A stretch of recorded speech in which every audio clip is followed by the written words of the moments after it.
வசனத்தை வாசிக்க கேட்போம். அப்போஸ்தலர் 27ஆம் அதிகாரம் 25வது வசனத்தை நாம் வாசிக்க கேட்கலாம். ஆனபடியினால் மனுஷரே, திடமனதாயிருங்கள், எனக்கு சொல்லப்பட்ட பிரகாரமாகவே நடக்கும் என்று தேவனிடத்தில் நம்பிக்கையாயிருக்கிறேன். ஆனபடியினாலே மனுஷரே, திடமனதாயிருங்கள், எனக்கு சொல்லப்பட்டபடியே நடக்கும் என்று தேவனிடத்தில் நான் நம்பிக்கையாயிருக்கிறேன். அல்லேலூயா. அப்போஸ்தலனாகிய பவுல் தன்னோடு கூட பிரயாணம் பண்ணின ஜனங்கள், கப்பலிலே தன்னோடு கூட பிரயாணம் பண்ணின 276 பேரும் இத்தாலியா கப்பலிலே ஏறி அவர்கள் பிரயாணம் பண்ண போகும் பொழுது மனக்கலக்கத்தோடு சில பிரச்சனைகள், காற்றினாலும் மழையினாலும் போராட்டத்தினாலும் அந்த கப்பல் மேல் மோதி அது சேதப்படக்கூடிய அளவு வந்தது. ஆனால் அந்த படகில், அந்த கப்பலிலே பயணம் செய்த 276 பேரும் 14 நாட்கள் சாப்பிடாதபடி திகைத்து பயந்து கொண்டிருக்கிற அந்த நாட்களிலே ஒரே ஒரு பவுல் மாத்திரம் திடமனதாய் இருந்த ஒரு காரியத்தை சொல்லுகிறார். ஆனபடியினாலே மனுஷரே, திடன் கொள்ளுங்கள், என்னிடத்திலே என் ஆண்டவர் வெளிப்படுத்தினதை எனக்கு தேவன் எனக்கு சொன்ன பிரகாரமாகவே செய்வார் என்பதை தேவனிடத்தில் நான் நம்பிக்கையாயிருக்கிறேன். அல்லேலூயா. கர்த்தருடைய ஜனமே, தேவ வசனத்தை நம்பி இந்த ஆலயத்தில் வந்திருக்கிற உங்களை பார்த்து என் தேவன் சொல்லுகிறார், உங்களுக்கு கர்த்தர் எதை சொன்னாரோ அதுதான் நடக்க போகிறது. அல்லேலூயா. நம்முடைய ஆண்டவர் நமக்கு எதை திருவுளம் பற்றினாரோ அந்த காரியம் மட்டும் தான் நடக்க போகிறது என்று சொல்லி தேவனிடத்தில் நாம் நம்பிக்கையாயிருப்போம். அல்லேலூயா. ஒரு வசனத்தை கூட வாசிக்க கேட்போம். அப்போஸ்தலர் 27ஆம் அதிகாரம் 23, 24 ஆகிய வசனத்தை வாசிக்க கேட்போம். ஏனென்றால் என்னை ஆட்கொண்டவரும் நான் சேவிக்கிறவருமான தேவனுடைய தூதனானவன் இந்த ராத்திரியிலே என்னிடத்தில் வந்து நின்று, பவுலே, பயப்படாதே, நீ ராயனுக்கு முன்பாக நிற்க வேண்டும். இதோ உன்னுடனே கூட யாத்திரை பண்ணுகிற யாவரையும் தேவன் உனக்கு தயவு பண்ணினார் என்றான். காரணம் என்ன தேவனுடைய பிள்ளைகளே? பயங்கரமான ஒரு ஆபத்து. 276 பேரும் சாகக்கூடிய அளவு அவர்கள் பிரயாணம் பண்ணின கப்பலிலே வந்தது. ஆனால் முந்தின நாள் இரவு அப்போஸ்தலனாகிய பவுலுக்கு ஆண்டவர் தரிசனமாகி, பவுலே, நீ பயப்படாதே, ராயனுக்கு முன்பதாக என்னுடைய மகத்தான நாமத்தின் நிமித்தம் நீ நிற்க வேண்டியது அவசியமா இருக்கிறபடினால் உன் நிமித்தம் உன்னோடு கூட பயணம் செய்கிற 276 பேருடைய உயிரையும் நான் காப்பாற்ற போகிறேன் என்று சொல்லி வாக்கு தத்தத்தை கொடுத்தார். அல்லேலூயா. எனவே அப்போஸ்தலனாகிய பவுல் திடமனதாய் இருந்து பயந்து கொண்டிருக்கிற மனிதனை பார்த்து சொன்னார், என் ஆண்டவர் எனக்கு சொன்ன பிரகாரமே செய்வார் என்று அவருடைய நாமத்தின் மேல் நான் விசுவாசமாயிருக்கிறேன். அல்லேலூயா. இந்த ஆண்டு நமக்கு தேவன் வாக்குத்தத்தம் பண்ணி இருக்கிறார், எல்லா ஜனங்களுக்கு முன்பதான் நம்ம மேன்மைப்படுத்துவேன் என்று சொல்லி, நம்மை ஆண்டவர் வர்த்திக்க பண்ணுவேன் என்று சொல்லி இருக்கிறார். அவர் நமக்கு சொன்ன பிரகாரமாகவே செய்ய போகிறபடினாலே கர்த்தருடைய நாமத்தை நாம் மகிமைப்படுத்துவோம். அல்லேலூயா. போராட்டம், பிரச்சனைகள், நெருக்கங்கள் வந்தாலும் நமக்கு அவர் சொன்னது மாத்திரம்தான் நிறைவேறும். அல்லேலூயா. உங்களுக்கு கர்த்தர் எதை வெளிப்படுத்தினாரோ அது நிச்சயமாய் நிறைவேறும். சபைக்கு தேவன் எதை வெளிப்படுத்தினாரோ அது நிச்சயமாய் நிறைவேறும். தனிப்பட்ட ஜெப நேரத்தில் தேவன் ஜெபிக்கும் பொழுது எதை உங்களுக்கு வெளிப்படுத்தினாரோ அது உங்களுடைய வாழ்க்கையில நிறைவேறுகிறது வரையிலும் தேவன் பேரில் நம்பிக்கையாயிருங்கள். அல்லேலூயா. நிச்சயமாய் தேவனை செய்து முடிக்க போகுதா. இப்படிப்பட்ட இந்த பிரச்சனைகள் தேவனுடைய பிள்ளைகளே, ஆபிரகாம், ஈசாக்கு, யாக்கோபு என்கிற நம்முடைய முற்பிதாக்களை பார்த்து ஆண்டவர் சொன்ன வார்த்தைகளை நிறைவேற்றி முடித்தார். எகிப்து தேசத்திலே தன்னுடைய குடும்பத்தில் இருந்த அந்த யோசேப்பு தன் தகப்பன் வீட்டை விட்டு வெளியே வரும் பொழுது, தன்னுடைய சொந்த சகோதரர்களால் விற்கப்படும் பொழுது, அதற்கு முன்பு சொப்பனத்திலே யோசேப்புக்கு ஆண்டவர் எதை சொன்னாரோ அதை யோசேப்புடைய வாழ்க்கையிலே ஆண்டவர் நிறைவேற்றி கொடுத்தார். அல்லேலூயா. ஒரு தானியேல் தரிசனத்தின் மூலமாய் நடக்க போகிற சம்பவத்தை கண்டார். அந்த தானியேலுக்கு சொப்பனத்திலே வெளிப்படுத்தி கொடுத்த பிரகாரமாகவே நடந்தது. அதே ஆண்டவர் சொல்லுகிறார், என்னை தேடி என் சமூகத்தை நாடி உற்சாக இருதயத்தோடு என் நாமத்தை மகிமைப்படுத்துகிற என் பிள்ளைகளுக்கு நான் எதை சொல்லி இருக்கிறேனோ நிச்சயமாய் அவர்கள் வாழ்க்கையிலே அதை நிறைவேற்றி முடிப்பேன் என்று கர்த்தர் சொல்லுகிறார். அல்லேலூயா. ஆனால் தேவனுடைய பிள்ளைகளே, எந்த சூழ்நிலையிலே இந்த அப்போஸ்தலனாகிய பவுல் இந்த வார்த்தையை சொன்னார் தெரியுமா? 3 விதமான காரியமுடைய வாழ்க்கையிலே உண்டு. கர்த்தருடைய பிள்ளைகளே, முதலாவதாக இந்த பிரச்சனை எதிரான சூழ்நிலையில் தான் அப்போஸ்தலனாகிய பவுல் தன்னை திடப்படுத்திக் கொண்டு மற்றவர்களையும் தைரியப்படுத்தும் நிலைமையிலே கடந்து வந்தார். அப்போஸ்தலர் 27ஆம் அதிகாரம் 14, 15 ஆகிய வசனத்தை நான் வாசிக்க கேட்போம். கொஞ்ச நேரத்துக்குள்ளே யூரோகிலிதோன் என்னும் கடுங்காற்று அதில் மோதிற்று. கப்பல் அதில் அகப்பட்டு கொண்டு காற்றுக்கு எதிர்த்து போக கூடாதபடியினால் காற்றின் போக்கிலே கொண்டு போகப்பட்டோம். அப்போஸ்தலனாகிய பவுல் சொல்லுகிறார், அந்த காற்று யூரோகிலிதோன் என்கிற ஒரு காற்று நாங்கள் பிரயாணம் பண்ணின கப்பலிலே வேகமாய் வந்து மோதினது. நாங்கள் கப்பலை திருப்ப பார்த்தோம், திருப்ப முடியவில்லை. காற்றின் போக்கிலே எங்கள் கப்பல் அடிபட்டு அது போய் கொண்டிருந்தது. தேவனுடைய பிள்ளைகளே, இந்த காரியம் நடந்து 3 நாட்கள் 14 நாட்கள் இந்த பிரச்சனை நடு கடலிலே அப்போஸ்தலனாகிய பவுலுக்கும் அவனோடு கூட பிரயாணம் பண்ணின 276 பேருக்கும் இந்த பிரச்சனை சம்பவித்தது. ஆனால் இந்த எதிர்காற்று வந்த அந்த போராட்டத்திலே ஜெயிக்க முடியாத சூழ்நிலையில் தான் அப்போஸ்தலனாகிய பவுல், என் ஆண்டவர் எனக்கு எதை சொன்னாரோ அதை நிறைவேற்றி முடிப்பார் என்று சொல்லி தன் தேவன் பேரில் அவர் விசுவாசம் உள்ளவராயிருந்தார். கர்த்தரை நம்பி வந்திருக்கிற அன்பு தேவனுடைய ஜனமே, உடைய வாழ்க்கையிலே பலவிதமான நெருக்கம், பலவிதமான காற்று உங்க மேலே வீசி அடித்து உங்கள் படகு, உங்கள் கப்பல், உங்கள் விசுவாசம் சேதப்படக்கூடிய அளவிலே உங்கள் மேல் அது மோதி அடித்து நீங்கள் நினையாத இடங்களிலே போகக்கூடாது என்று சொல்லி நினைக்கிறீர்கள். ஆனால் அதே இடத்தில் அந்த காற்று உங்களை இழுத்து கொண்டு போகிறது. இதை செய்யக்கூடாது என்று நாம் நினைக்கிறோம், ஆனால் அது வலுக்கட்டாயமாய் அந்த எதிர் காற்று நம்மை அந்த சூழ்நிலைகளுக்கு இழுத்து கொண்டு செல்கிறது. சமாதானம் இல்லை, நிம்மதி இல்லை, சூழ்நிலைகள் எதிராயிருக்கிறது. ஆனால் ஆண்டவர் சொல்லுகிறார், உன்னுடைய வாழ்க்கைக்கு விரோதமாய் என்ன எதிரான சூழ்நிலைகள் கடந்து வந்தாலும் வாக்குத்தத்தம் பண்ணின தேவன் மாத்திரம் ஒரு நொடி பொழுது கூட உன்னை விட்டவர் விலக மாட்டார். காரணம், அவர் வாக்குத்தத்தங்களை கொடுத்தவர், அவர் உண்மை உள்ளவராய் இருக்கிறார். மனுஷன் ஒரு வாக்கை சொல்லுவான், அதை மாற்றி விடுவார்கள். ஆனால் கர்த்தர் ஒரு வார்த்தை சொன்னால் அந்த வார்த்தைகள் 100% அது நிறைவேறியே தீரும். ஆரம்ப நாளிலே எனக்கு விரோதமா இப்படி எதிர்காற்று வீசுகிறதே ஆண்டவரே, இந்த ஆரம்ப நாட்களிலே என் வாழ்க்கையில் இப்படி நெருக்கம் இருக்கிறதே ஆண்டவரே, கலங்கி போய் நீங்கள் வந்திருக்கிறீர்கள். அன்னைக்கு அப்போஸ்தலனாகிய பவுல் பிரயாணம் பண்ணின கப்பலிலே யூரோகிலிதோன் என்கிற காற்று வீசினது. ஆனால் இன்னைக்கு நம்முடைய வாழ்க்கை படகிலே, இன்னைக்கு நம்முடைய விசுவாச கப்பலுக்கு விரோதமாய் இன்னைக்கு அநேக சோதனைகள் மோதி அடித்து நம்மை துன்பப்படுத்துகிறது.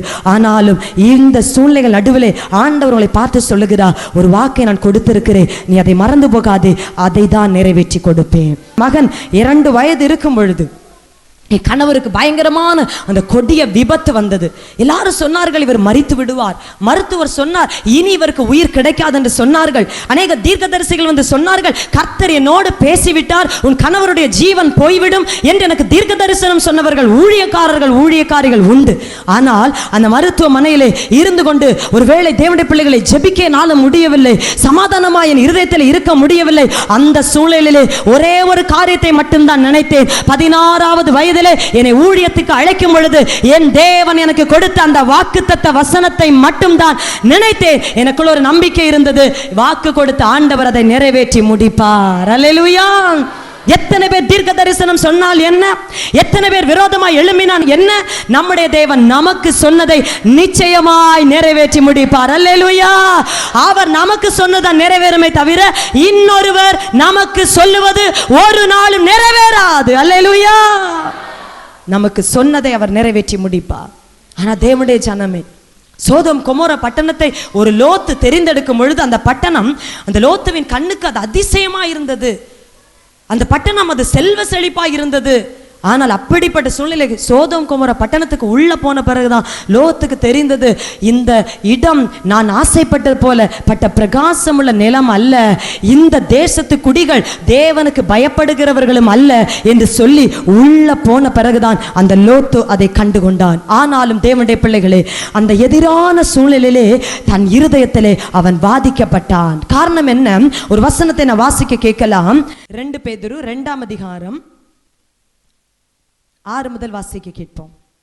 சோதோம் கொமோரா என்னும் பட்டணங்களையும் சாம்பலாக்கி கவிழ்த்து போட்டு ஆக்கினைக்குள்ளாக தீர்த்து பிற்காலத்திலே அவபக்தியாய் நடப்பவர்களுக்கு அவைகளை திருஷ்டாந்தமாக வைத்து அக்கிரமக்காரருக்குள் வாசமாயிருக்கையில் அவர்களுடைய காம விகார நடக்கையால் வருத்தப்பட்டு நாள்தோறும் அவர்களுடைய அக்கிரம கிரியைகளை கண்டு கேட்டு நீதியுள்ள தன்னுடைய இருதயத்தில் வாதிக்கப்பட்ட நீதிமானாகிய லோத்தை அவர் ரட்சித்திருக்க, கர்த்தர் தேவபக்தியுள்ளவர்களை சோதனையினின்று ரட்சிக்கவும் அக்கிரமக்காரரை ஆக்கினைக்குள்ளானவர்களாக நியாய தீர்ப்பு நாளுக்கு வைக்கவும் அறிந்திருக்கிறார். தேவனுடைய பிள்ளைகளே, ஒரு சோதோம் கொமோரா பட்டணம் லோத்து நினைத்தது போல் பட்டணமா இருக்காமல் அதற்கு எதிராய் இருந்த பிறகும் கூட அந்த சோதோம் கொமோரா பட்டணத்தில் இருந்த அசுத்தங்கள், காமவிகார நடக்கைகளை தன்னுடைய கண்களால் கண்டு கேட்டு அதை உணர்ந்து தன் இருதயத்திலே பாதிக்கப்பட்ட அந்த லோத்துவை ஆண்டவர் ரட்சித்திருக்கும் பொழுது, தேவனுடைய ஜனமே, தேவனுக்காக எதிர் காற்று எதிர் சூழ்நிலைகளிலும் கூட ஆண்டவர் மேல் நம்பிக்கை வைத்து தன் பரிசுத்தத்திற்காய் ஏங்கிக் கொண்டிருக்கிற ஆத்துமக்களையும் நம்முடைய தேவனாகிய கர்த்தர் உலகம் என்கிற சோதோமில் இருந்து விடுவிக்க ஆண்டவர் வல்லமை உள்ளவராயிருக்கிறார். ஹல்லேலூயா. வாழ்க்கையிலே வருகிற சோதம் ஒரு காற்றை போல கடந்து வருகிறது. ஆனால் ஒரு லோத்துவின் கரம் பிடித்த ஆண்டவர் அந்த பட்டணத்துக்கு வெளியே கொண்டு போய்விட்டார். உங்களையும் எல்லா சூழ்நிலை எதிராக இருக்கலாம். சொந்த மனைவி கூட அப்படியே உப்பு தூணா நின்னுட்டேன். ஏன்னா சோதோமுக்குள்ள இருந்தோம். சோதோமின் பாவம் லோத்துவின் மனைவிக்கு இன்பமா இருந்தது, திரும்பி பார்க்க வைத்தது. ஆனால் லோத்துவோ அந்த இடத்தில் இருந்தாலும் தன் இருதயத்தில், நீதியான தன் இருதயத்தில் அவன் பாதிக்கப்பட்டான். இப்படி நடக்கிறதே, இப்படிப்பட்ட பிரச்சனை வருகிறதே, ஒரு கொடும் காற்று, ஒரு சோதனை உங்க வாழ்க்கையில வரும் பொழுது, பரிசுத்தமுள்ள உங்க வாழ்க்கை கெட்டு போகிற ஒரு சூழ்நிலை வரும் பொழுது, ஆண்டவரே இப்படி நடக்கிறதே, என் வாழ்க்கையில ஏன் இப்படி நடக்க வேண்டும், என்னை காப்பாற்ற மாட்டீரா என்று கூப்பிடுகிற ஜனத்தை விடுவிக்க எதிர் காற்று போன்ற சூழ்நிலை ஆண்டவர் வருவார். ஏனென்றால் அப்போஸ்தலனாகிய பவுல் சொல்லுகிறார், என் ஆண்டவர் எனக்கு சொன்னதை அவர் செய்து முடிப்பார். அல்லேலூயா. இரண்டாவதாக, பெரும் மழையும் சேதமும் வந்த சூழ்நிலை தான் அப்போஸ்தலனாகிய பவுல் சொல்லுகிறார், எனக்கு சொல்லப்பட்ட பிரகாரம் நடக்கும். அல்லேலூயா. அப்போஸ்தலர் 27ஆம் அதிகாரம் 18வது வசனத்தை நான் வாசிக்க கேட்போம். மேலும் பெருங்காற்று மழையில் நாங்கள் மிகவும் அடிபட்டபடியினால் மறுநாளில் சில சாக்குகளை கடலில் எறிந்தார்கள். வேதவசனம் தெளிவாய் சொல்லுகிறது, அவர்கள் என்ன செய்தார்கள், சம்பாதித்து வைத்திருந்த பொருட்கள் எல்லாம் அந்த கப்பலிலே இருந்தது. ஆனால் என்ன நடந்தது, இந்த பொருட்கள், இந்த சரக்குகள் எல்லாவற்றையும் தூக்கி எறிந்தார்கள். இரண்டாவது, பயங்கரமான மழை அவர்களுக்கு எதிராக இருந்தது. வேதம் சொல்லுகிறது, பெரும் காற்று, பெரும் மழை, பெரு வெள்ளம் வந்து அந்த வீட்டின் மேல் மோதியும் அந்த வீடு விடவில்லை. காரணம், அது கன்மலையின் மேல் அஸ்திபாரம் போடப்பட்டிருந்தது. ஆனால் பெரும் காற்று, பெரும் மழை, பெரு வெள்ளம் வந்து அந்த வீட்டின் மேல் மோதின பொழுதோ அந்த வீடு உடைந்து நொறுங்கி ஒன்றுமில்லாமல் போனது. காரணம், அந்த வீடு மணலின் மேல் கட்டப்பட்ட வீடாயிருந்தது. புத்தி இல்லாத மனிதன் கட்டின ஒரு வீடாயிருந்தது. தேவனுடைய பிள்ளைகளே, இன்றைக்கு நம்முடைய ஊழியத்துக்கு விரோதமாய், நம்முடைய தனிப்பட்ட வாழ்க்கைக்கு விரோதமாய், நம்முடைய ஆவிக்குரிய வாழ்க்கைக்கு விரோதமாய் பலவிதமான சூழ்நிலைகள் ஒரு பெரும் மழையை போல நம்மை அமிழ்த்த வருகிறது. வேதம் சொல்லுகிறது, அவர்கள் தங்கள் சரக்குகளை எடுத்து கடலிலே வீசிவிட்டார்கள். தங்களுடைய பசிக்காக வைத்திருந்த ஆகாரத்தை கூட எடுத்து சமுத்திரத்தில் அவர்கள் வீசிவிட்டார்கள். பொருள் நஷ்டம் வந்தாலும் பரவாயில்லை, எங்களுக்கு உயிர் நஷ்டம் வந்துவிடக் கூடாது என்று சொல்லி அவர்கள் கதற ஆரம்பித்தார்கள். தேவனுடைய ஜனமே, இந்த பிரச்சனை ஒரு வாழ்க்கையில ஒரு மனிதனுக்கு, ஒரு சகோதரனுக்கு, ஒரு சகோதரிக்கு ஒரு பிரச்சனை வருவதற்கு முன்பு ஊழியக்காரன் மூலமாய், ஊழியக்காரிகள் மூலமாய் தம்முடைய வார்த்தைகளை ஆண்டவர் சபைக்கு வெளிப்படுத்தி கொடுத்த பின்பே ஒரு பிரச்சனை அவர்களுக்கு வருகிறது. ஆனால் ஒரு தேவ மனுஷன் தானே, இந்த வார்த்தையை அசால்ட்டா நம்ம விட்டா இது என்ன அப்படின்னு சொல்லி நிர்விசாரமா இருக்கிறவர்களுக்கு அது சோதனையை கொண்டு வரும். அப்போஸ்தலனாகிய பவுல் சொல்லுகிறார், அப்போஸ்தலர் 27ஆம் அதிகாரம் 10வது வசனத்தை நான் வாசிக்க கேட்போம். மனுஷரே, இந்த யாத்திரையினாலே சரக்குக்கும் கப்பலுக்கும் மாத்திரமல்ல, நம்முடைய ஜீவனுக்கும் வருத்தமும் மிகுந்த சேதமும் உண்டாயிருக்கும் என்று காண்கிறேன் என்று சொல்லி அவர்களை எச்சரித்தான். 100க்கு அதிபதி பவுலினால் சொல்லப்பட்டவைகளை பார்க்கிலும் மாலுமியையும் கப்பல் எஜமானையும் அதிகமாய் நம்பினான். பவுல் சொல்லுகிறார், பிரச்சனை வருவதற்கு முன்பு சொல்லுகிறார், இந்த யாத்திரை நமக்கு ஆபத்தானது, இந்த யாத்திரை நம்முடைய பொருட்களுக்கு சேதத்தை கொண்டு வரும், இந்த யாத்திரை நம்முடைய உயிருக்கு கூட ஆபத்தை கொண்டு வரும், எனவே நீங்கள் போக வேண்டாம் என்று சொல்லி பவுல் எச்சரித்ததை அந்த 100க்கு கேட்காமல் அவர் யாரை தெரியுமா நம்பினார்? கப்பல் மாலுமியை நம்பினார், கப்பலை நம்பினார்.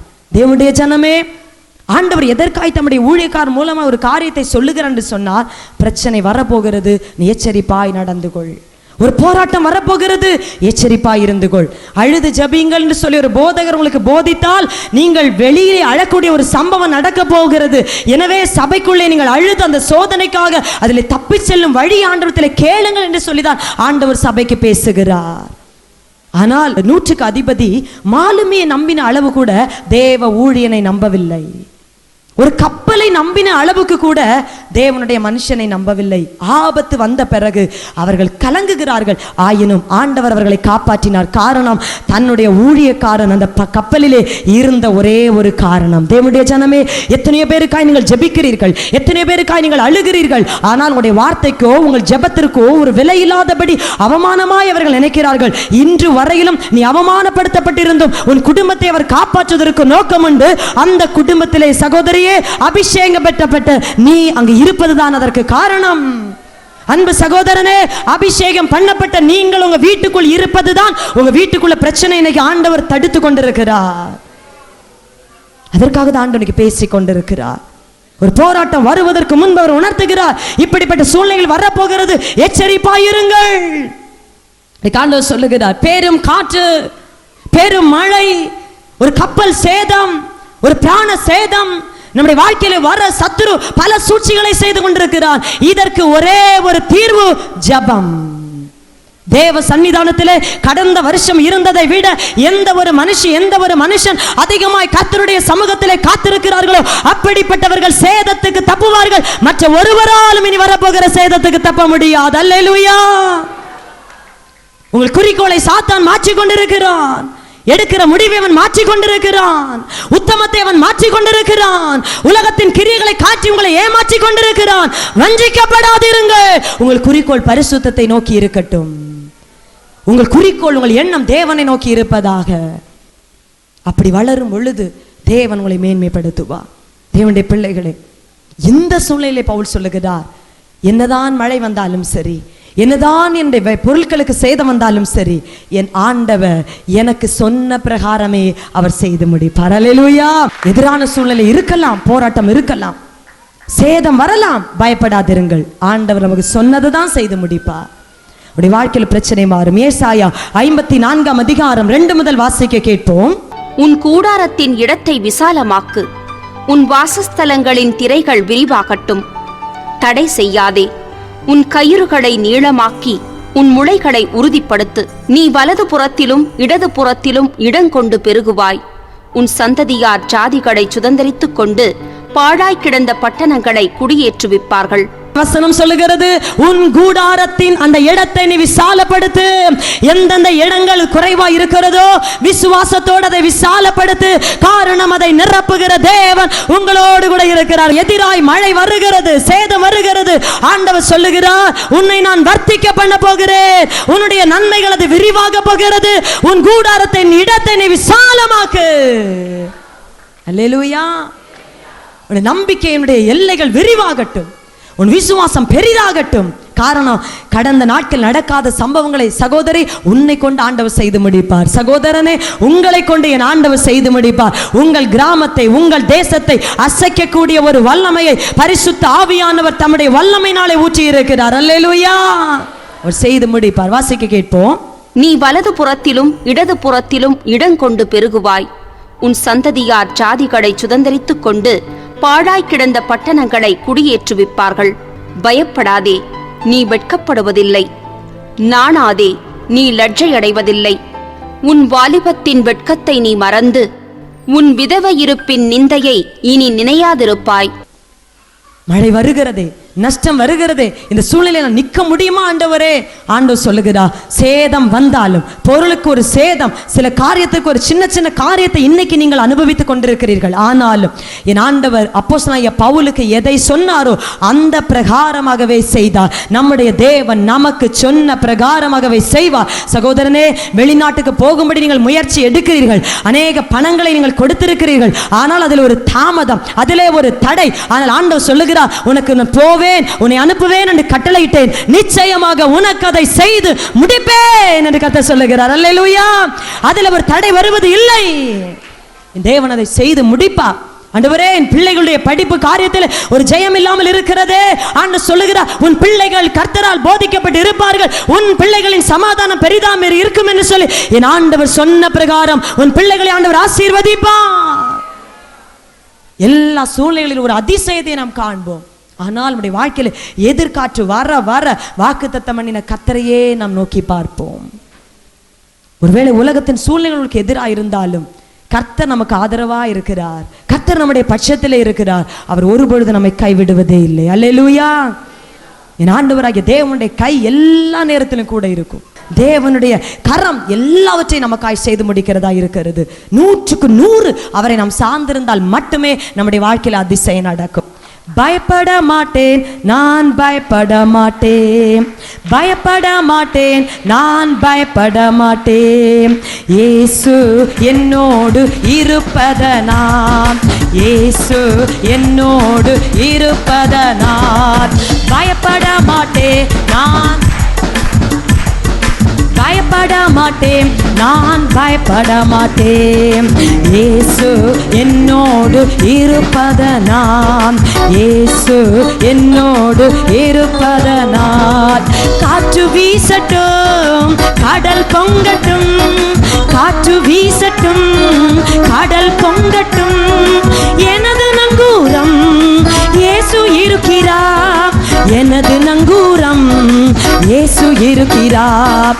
பயப்பட மாட்டேன், நான் உற்சாகமாய் ஆமென் கைகளை தட்டி, இயேசு என்னோடு இருப்பதனால், இயேசு நம்மோடு இருப்பதனால் காற்று வீசட்டும், கடல் பொங்கட்டும், காற்று ஆமென். எனது நங்கூரம் இயேசு இருக்கிறார், எனது நங்கூரம் இயேசு இருக்கிறார். பயப்பட மாட்டேன், நான் பயப்பட மாட்டேன், பயப்பட மாட்டேன், நான் பயப்பட மாட்டேன். இயேசு என்னோடு இருப்பதனால், இயேசு நம்மோடு இருப்பதனால், இயேசு உன்னோடு இருப்பதனால், இயேசு நம்மோடு இருப்பதனால். ஹல்லேலூயா. எதிர்காற்று, எதிரான மழை எல்லாவற்றின் நடுவிலும் அப்போஸ்தலனாகிய பவுலை ஆண்டவர் நடத்தினார். அந்த பவுலை நடத்தின ஆண்டவர் நிச்சயமாக வரப்போகிற எல்லா சூழ்நிலையிலும் நம்மை நடத்த போகிறார். அல்லேலூயா. கடைசியாக அப்போஸ்தலர் 27:20 வாசிக்க கேட்போம்.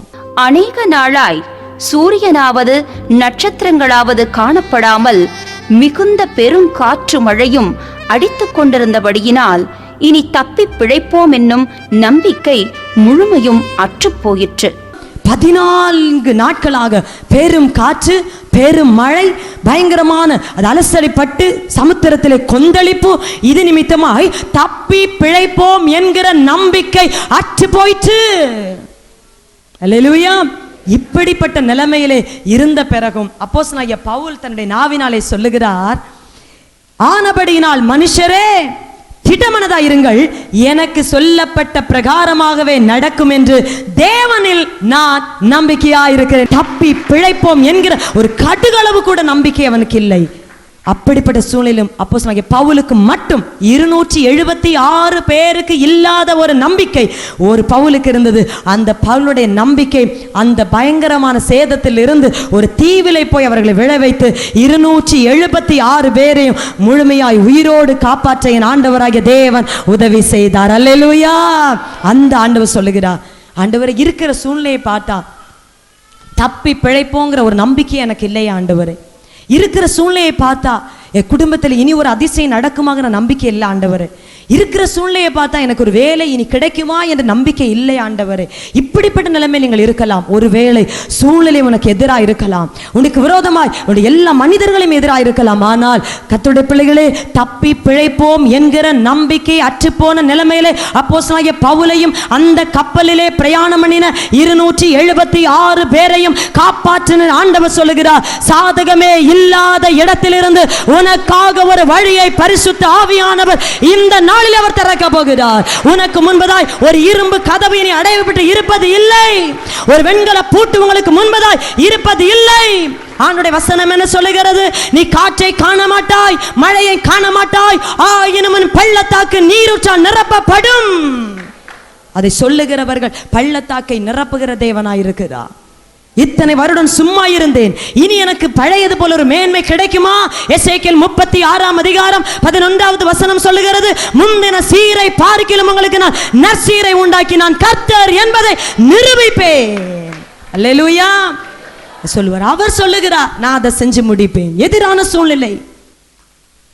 வேதவசனம் சொல்லுகிறது, அப்போஸ்தலர் 3ஆம் அதிகாரம் 1 முதல் 8 வரை உள்ள வசனங்களை நான் வாசித்து பார்க்கும் பொழுது, பிறவியிலே தன் தாயின் கர்ப்பத்திலிருந்து பிறக்கும் பொழுதே சப்பானியாயிருந்த ஒரு மனிதன் தேவாலயத்திலே முற்றத்திலே ஒன்று பிச்சை கேட்டு கொண்டிருந்தான். தன்னுடைய பெற்றோரை, இந்த முடமான மகன், அவனுக்கு 40 வயது நிரம்பியவன், ஆனால் பிச்சை எடுத்து, இந்த கால்கள் இல்லாத அந்த நபர் பிச்சை எடுத்து தன் தாயையும் தகப்பனையும் போஷித்தான்.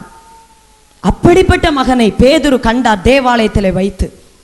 வெளியில் இருக்கும் பொழுது பிச்சைக்கு ஏதாகிலும் எனக்கு கிடைக்குமா என்று சொல்லி கை நீட்டி கொண்டிருந்தான். அவனுடைய வாழ்க்கையில அவன் எப்பவும் நினைச்சிருப்பான், நான் ஜீவனுள்ள காலமெல்லாம் எனக்கு எல்லாரும் பிச்சை போடுவாங்கன்னு நினைச்சிருப்பான். அப்படிப்பட்ட ஒரு நபரை என் ஆண்டவராகிய தேவனுடைய பிள்ளைகளை ஊழியக்காரர்கள் மூலமாக என் ஆண்டவர் சந்தித்தார். அல்லேலூயா. என் ஆண்டவர் நம்பிக்கையில்லாத அந்த மனிதனை பேதுரு சொன்னார், பொன்னும் வெள்ளியும் என்னிடத்தில் இல்லை, என்னிடத்தில் உள்ளதை உனக்கு கொடுக்கிறேன், நசரேயனாகிய இயேசுவின் நாமத்தில் எழும்பி நட. அல்லேலூயா என்று சொன்ன உடனே அவனுடைய கால்களும் கரடுகளும் பலனடைந்து எழுந்து நின்று குதித்து தேவனுடைய ஆலயத்துக்குள் அவன் பிரவேசித்தான். உங்களுடைய கால்களிலே பலனை இழந்து நீங்கள் வந்திருக்கிறீர்கள். உன்னதமான தேவன்